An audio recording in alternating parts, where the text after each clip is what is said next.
Bonjour à tous mes chers petits auditores, j'espère que vous allez bien et que tout se passe bien pour vous. Alors aujourd'hui un épisode assez court, attendez on n'a pas oublié un truc là? Ah oui, bonjour à tous et bienvenue dans ce 56e épisode d'Electron Penseur.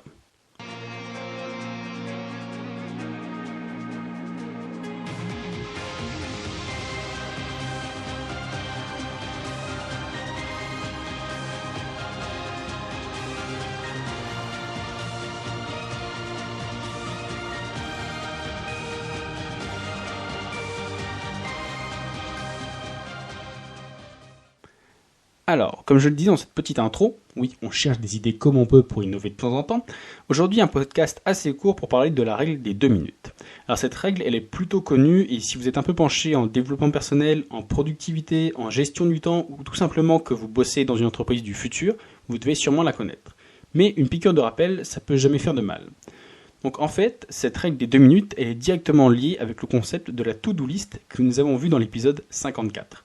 Pour rappel, la to-do list est simplement le fait de noter les idées qui nous passent par la tête, c'est-à-dire aussi bien les idées de génie qui nous viennent sous la douche, que les pense-bêtes pour se rappeler des choses et se vider l'esprit et se libérer du fameux effet Zeigarnik que lui nous avons vu dans l'épisode 53.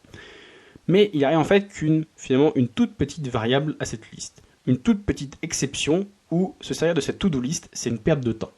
Comment une to-do list, une perte de temps, va brûler en enfer, salopard d'hérétique impie? Alors oui, calmez-vous, reposez cette fourche et ce crucifix, on va discuter calmement. Alors, comme on l'a dit, dès qu'une chose à faire, elle nous vient, on la note sur notre liste de choses à faire, et quand on veut faire avancer notre liste ou qu'on a un moment libre, on pioche dans ces tâches. Nous verrons d'ailleurs dans un prochain épisode comment piocher de manière adéquate parmi toutes ces tâches. Donc du coup, voilà, c'est le principe de la to-do list, c'est dès qu'on a une idée, on la prend, on l'écrit dessus, et voilà, soit quand le créneau on s'est laissé pour avancer notre to-do list, soit dès qu'on a un instant libre, hop, on va piocher dedans, et on s'en sort. Mais il y a une exception, une seule petite exception pour laquelle la to-do list est une perte de temps, et c'est la règle des 2 minutes. À savoir, si l'action en question que vous avez notée sur votre to-do list, elle prend moins de 2 minutes, la règle c'est faites-la immédiatement. En effet, le temps d'ouvrir votre to-do list, de la noter, puis après d'aller relire plus tard et de la mettre en place, tout ceci aura excédé le temps de 2 minutes. Vous aurez donc passé plus de temps à noter la tâche, l'organiser et la planifier qu'à la faire. Et finalement, en fait, faire cette tâche immédiatement, ça a 4 avantages. Le premier, c'est qu'on ne perd pas inutilement du temps en s'acharnant à se servir de sa to-do list, parce que voilà, finalement, on vient de prouver qu'on allait gâché plus de temps à se servir absolument de la to-do list plutôt que de la faire. Deuxième chose, c'est que justement, on ne surcharge pas cette to-do list où on a justement tendance à mettre un peu tout ce qui nous passe par la tête.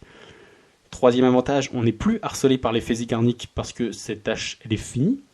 Et quatrième avantage, c'est que finalement, la tâche, justement, elle est finie une bonne fois pour toutes. Vous n'avez plus besoin vous avez même plus besoin déjà de vous en rappeler parce que l'effet Zeigarnik, il se considère que c'est fini. Mais en plus, du coup, cette tâche-là, elle est finie, vous pouvez passer à autre chose, ça vous libère l'esprit. Alors du coup, voilà, je pense que c'était vraiment un tout petit épisode.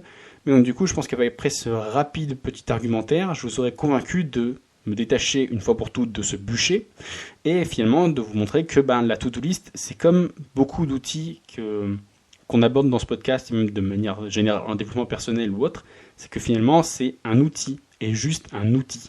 C'est pas une fin en soi, parce que sinon vous êtes juste un fanatique de la to-do list, et justement elle perd sa raison d'être, parce que son utilité première c'est de vous faire gagner du temps, mais surtout en fait de vous alléger l'esprit.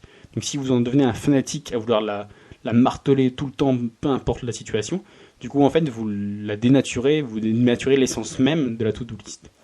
Et donc du coup, comme tout outil, elle a son utilisation optimale, donc elle se dire que elle peut vous servir dans un grand nombre de cas. Dès que vous avez une idée qui vous passe par la tête pour éviter de l'oublier ou pour vous libérer l'esprit et d'éviter d'avoir des idées qui tournent en boucle. Donc du coup, c'est un outil très utile, mais comme tous les outils, il a justement ses limites. Et la règle des 2 minutes, elle est justement là pour souligner l'une de ses limites. Bref, du coup, restez toujours aussi sceptiques sur les méthodes et les outils. Et moi du coup, je vous dis à la semaine prochaine pour un prochain épisode. Ciao!